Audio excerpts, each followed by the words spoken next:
Hi guys, today I'm going to talk about OnePlus. No, it's nothing. Okay guys, so today I'm going to talk about the nothing phone. So I got the phone about 8 months. I got it before Christmas, so nothing had a massive discount by that time for the phone. And also the good thing is by that time I've been seeing that okay, this phone had gotten a lot of software support and it's not as buggy when it was launched, and you know it has this glyph gimmick. Love it. So I got the phone. It's a very unique phone. So some story time before we get to the phone. And so the creator of the brand, Cao Pei, he created the OnePlus brand, which brought us amazing phones like OnePlus One, OnePlus 3, and the custom OS that follows the brand until it was bought by Oppo and he left. So I believe that okay, when he makes success for the first time, maybe he's lucky, but when he do it for the second time, maybe he's a genius. And turns out I think he is. So the phone has been receiving a lot of updates even after I got it, and that's amazing, and it comes with pretty stellar hardware too. So today I'm going to talk about what's so good about it after using it for 8 months. So this is pretty much a long-term review and not some new reviews when the hype broke up and people got it and you can't really know how good a phone is. But this one shows that even for Android phones you can get decent support, decent longevity and great value. So let's start. Alright, so right off the bat, when you unbox the phone, which looks really nice, looks like nothing else out there, nothing, and it's a phone, you know, and you mistake it for maybe a iPhone XS or iPhone XS Max. Basically the size of this is in between those. And what's so good about it is that firstly, when you just look at the front, it's an OLED screen, very beautiful, 120 Hz, and everything is superb about it. Decent color production, everything. So when you unbox it, when you look at the phone, okay, other than the screen, you can feel like the build quality is actually very good. It's not very heavy like an iPhone or a Pixel, but it's actually very good to feel and doesn't have like sharp edges. Totally the phone feels like something that will come up from Samsung, Apple or Google. And of course when you get to the back, that is where the magic starts. So you have the glyph. This is how nothing calls it. So it's a LED array and it goes from here to here and all the way bottom and around the camera cutout.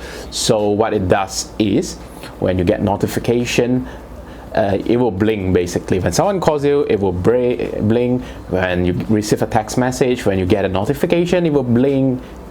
And because of how big the glyph is, actually it's very noticeable. So when you're in a meeting, people will notice that okay, you get a notification. And it's not like the flashlight. This thing is very attention grabbing. So and coupled with the transparent back case, it's very pretty. And the back case actually it's properly laid out. It's not like, you know, they just remove the paint covering the plastic case or glass case. They really designed this as part of the phone, and as you can see, it's really pretty. I guess if you like tech, you will love this. This has some very beautiful touches to it. Other than that, people will mistake it as a iPhone. And I guess it's a good thing because the screen has equal-sided bezels, so it looks very premium compared to cheaper Chinese phones at this price range or Samsung at this price range. They look very cheap. This thing doesn't. The sides are aluminum, so very good to feel, and they don't have like disconnect here. The whole phone feels really solid, very premium.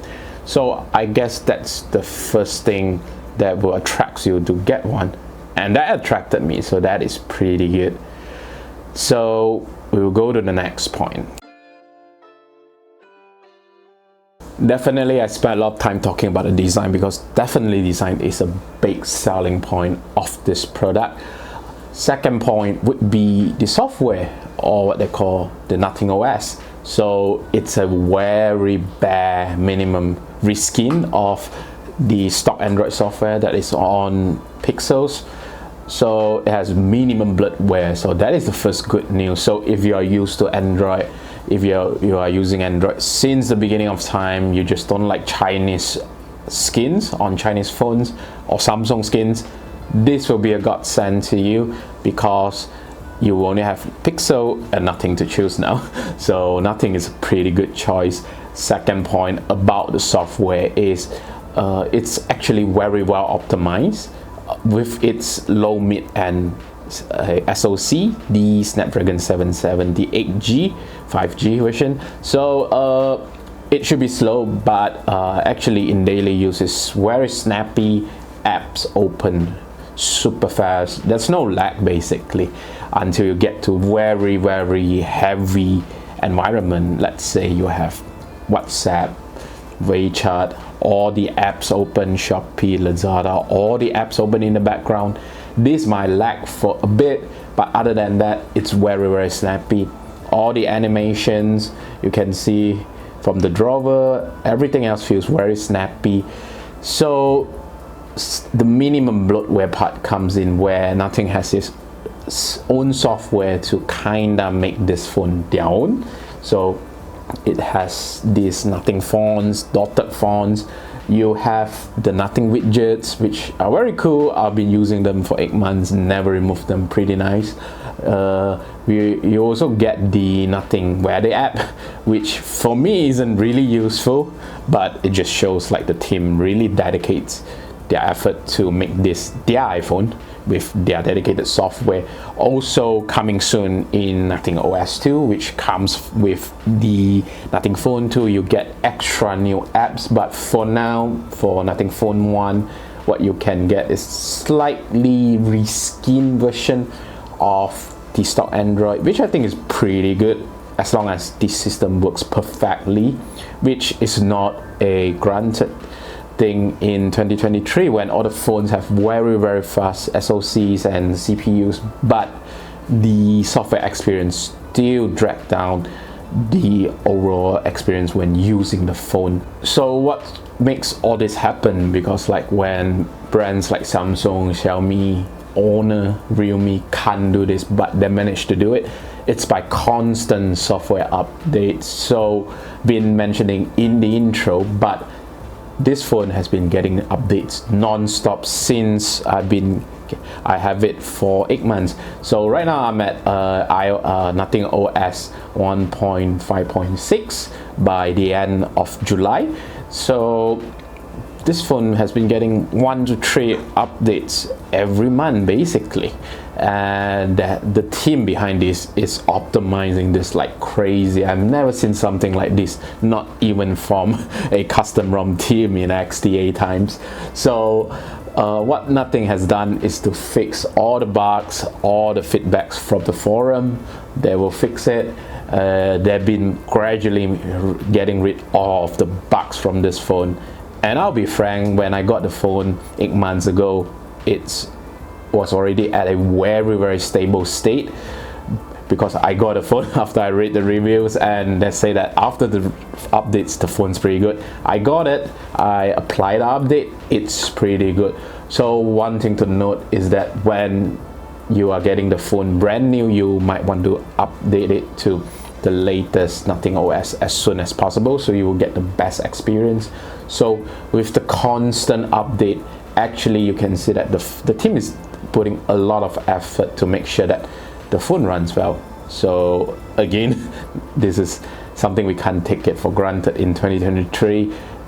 And when you get a Chinese phone or Samsung phones or something else, you are taking a bet. You might be paying for something with better specs, better CPU, better SoC, but long term you might never know, because like we have many cases, if you are used to Chinese phones, you will actually know that the software update will actually drag down the experience of using the phone. Some call it planned obsolescence, but I don't know what is it.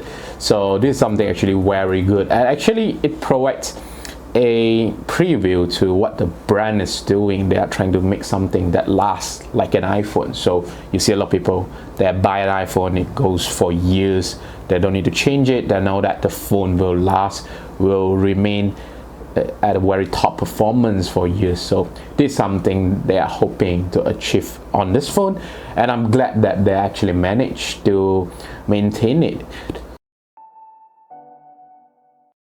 Then we will come to the part where inevitably you will need to pit this with a Pixel. So right now I don't have a Pixel now, but before I get to this phone, I actually have a Pixel 6. I had daily that phone for another year when I bought it. So for Pixel 6, it has an issue. I think it's a running theme with the current Pixel lineup now. They are using the Exynos SoC.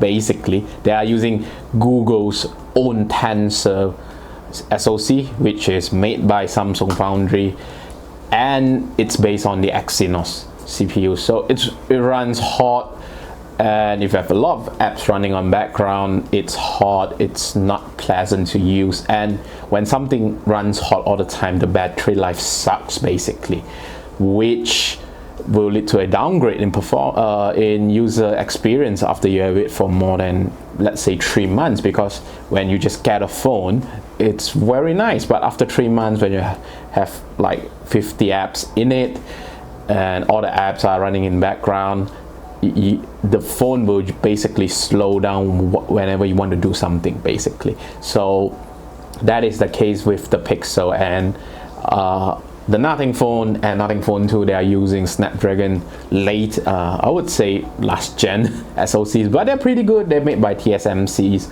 so they barely draw any energy during daytime. So that is pretty good.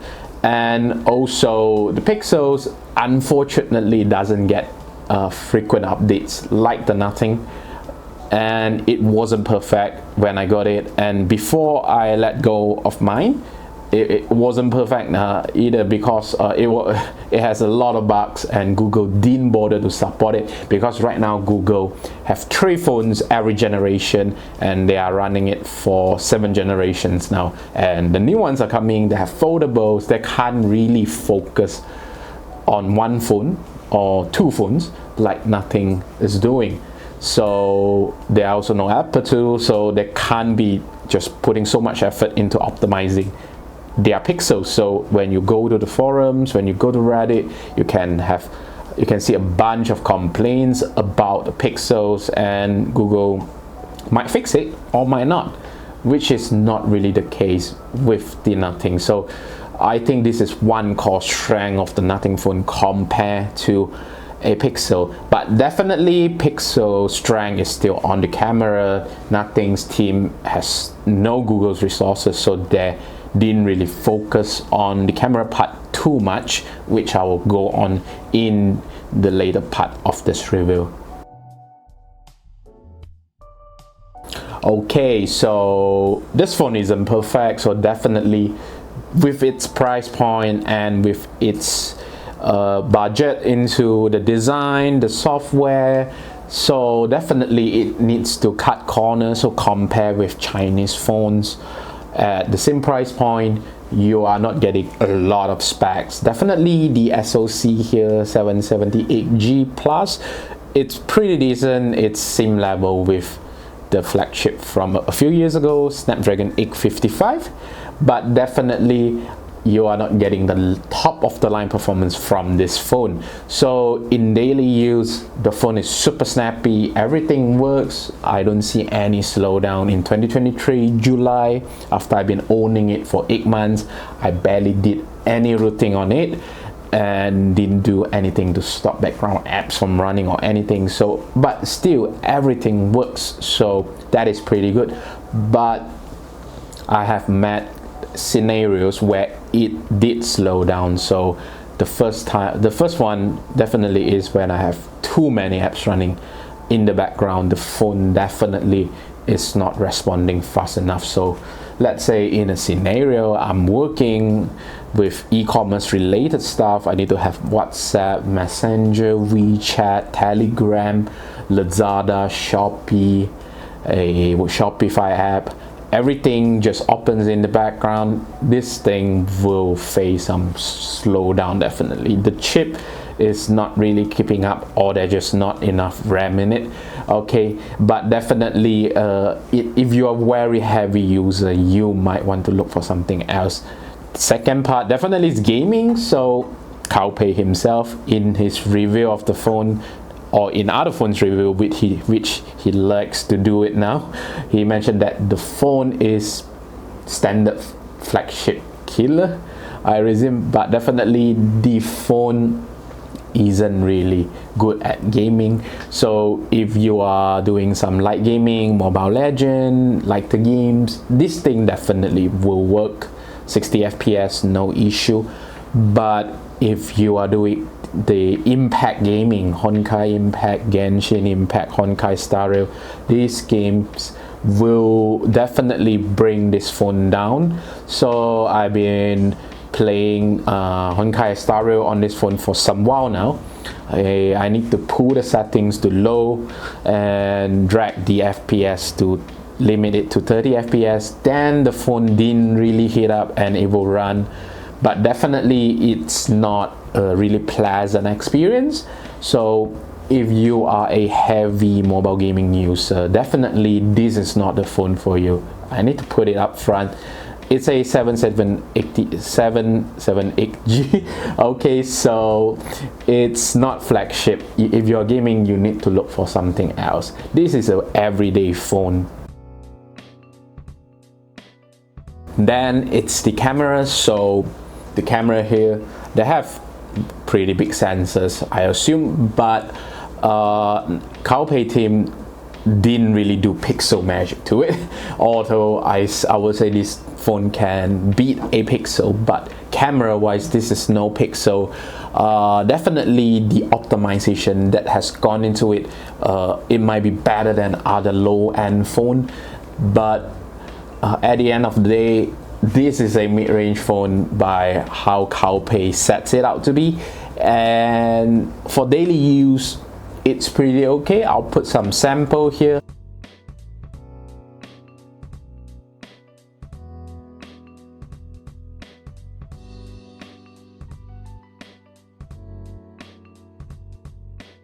But at some likes it's just low light phone scenes, I would say weirdly the colors are very not pleasant, which I would say unusable, but I rarely go into the scene, so definitely it's 1 in 100 times where you will feel like the camera really isn't working. But for daily use it's doable, it's okay. Definitely it doesn't focus as fast as a Pixel or iPhone, but I guess at the end of the day, when you are paying mid-range price, this is what you get. Video wise, a Cao Pei team did some pretty good job to it. It's very smooth, it doesn't lag. The SoC is pretty well at handling this video, but when you talk about details and colors, definitely it's not iPhone, so you can't expect this. All this spec, it's a low mid-end phone. Also, we will talk about the charging speed. It's very slow. It has 30 watt or 33 watt PD charging, so it's faster than an iPhone definitely, but it's very slow compared to all the China phones now that can go up to 100 watt at this price point. So if you are a very heavy user, this might be something you might need to take care. But thankfully the phone doesn't really sip a lot of battery, so normally I will have this phone 1 charge per day, and I can get about 5-6 hour SOT out of this easily, so it's still pretty good. Some other thing else will be the speakers is serviceable, it's okay, it's not really spectacular. And also the vibrator here, it's pretty standard, I would say, when you compare with some other Chinese phones now that have Z type, X type vibrators, motors. Those are pretty good, and it feels like those feels like an iPhone. I think this is the part where it really doesn't feel premium, is that the vibrator motor here is pretty slow and mushy. So conclusion time, I really like this phone. I think this is a very unique phone. It really grabs attention. At first glance, people thought it's an iPhone, just like every other phone out there. But when the glyph shines, when the lights comes up, you will know that it's something special. You will know that, okay, this is not like other Chinese phone, other cheap Android phones or an iPhone. This is some phone that actually stands out. So I actually very like this phone. But definitely there are some minor issues with it. So when Cao Pei sets up this phone as his first phone for the company, he can't really make a flagship. He can't really price the phone at a very high price point. So he made this phone. So the specs within it's low, mid, end. So if you are used to flagships, if you are using like Android flagships or iPhones, you come to this, you'll be like, some parts of it definitely it's missing out, but overall it's a very solid experience compared to other cheap Chinese phone, other budget Chinese phones, because like the software is really good. It's, I would say, better than a Pixel. So very few phones can do it. Actually, I think only Nothing managed to beat Pixel in terms of software experience. And definitely iPhone is better than Pixel, but it's not Android. So this is it, the Nothing phone. So if you're looking for a casual phone to replace your aging phone, so you've been using your iPhones or Android phones for 3 to 4 years, you want something new on the budget side, so you can get one of this. So these things actually goes on sales very frequently now, because Nothing Phone 2 is up already, so you can get one of this. And at used market they are also pretty cheap. But definitely if you are a heavy user or you do a lot of mobile gaming and play very 3D intensive games, you might want to look at something else with better specs, definitely, because this phone can't really handle it. This phone is not really made for heavy gaming. So pretty much that. Overall, pretty good phone. And at the end of the video, I would just say Google should just learn from Nothing on making pixels, or they should just buy Nothing, like how Oppo actually managed to acquire OnePlus after a few years. So Nothing actually will get more resources to develop a truly Android flagship. Okay, that's all from me today. Thank you so much for tuning in. Stay tuned for more reviews, maybe the Nothing Phone 2, and I will see you all at the next time. Goodbye.